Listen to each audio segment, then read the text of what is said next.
Punctuation has a long history.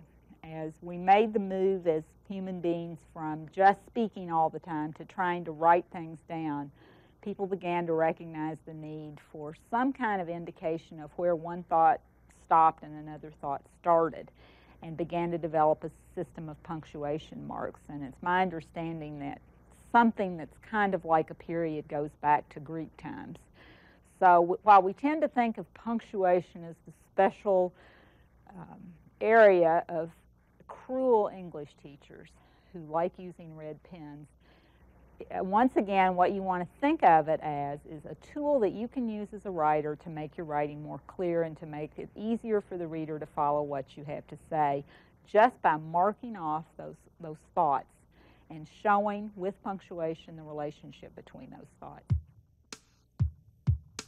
Just try the first few sentences there. Try figuring out where things stop and start, and you'll realize how long it would take you to make any kind of sense out of this at all. The kitchen table was avocado green. The family rule was that each of us sat at the same spot every meal.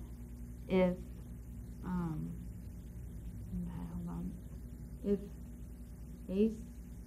hold on. I think then that when you see the other side with capital letters, indentations, spaces between words, punctuation, then you start thinking, well, maybe punctuation's not such an awful thing after all. Maybe it's worth the struggle that it takes to use those little marks correctly. End punctuation marks tell the reader that one sentence has ended and a new one has begun. They also help convey the meaning of the sentence. And within the sentence, there are a variety of marks that help the reader figure out what's going on. You can take the same group of words and through punctuation indicate something quite different. So in the case of end punctuation, let's just take a simple sentence. The king is dead. And if I end that with a period, it shows not much reaction on my part.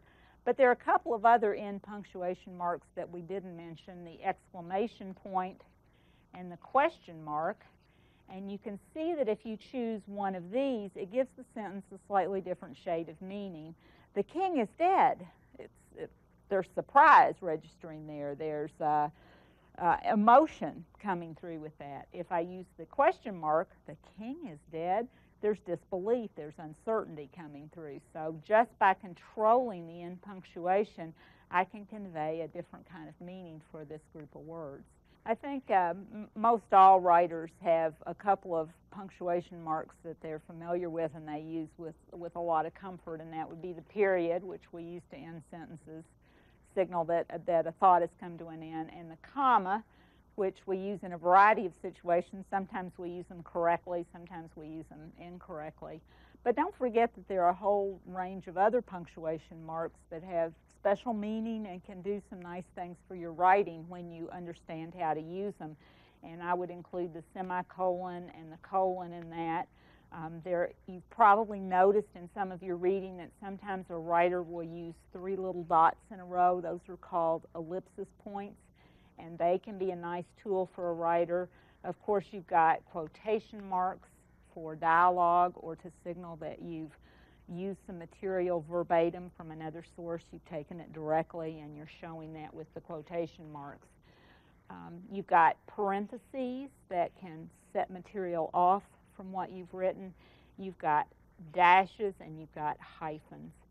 So I just put these over there because I think a lot of people know about those and use them, but I wanted to also remind you that there are other punctuation marks that you have that you can use.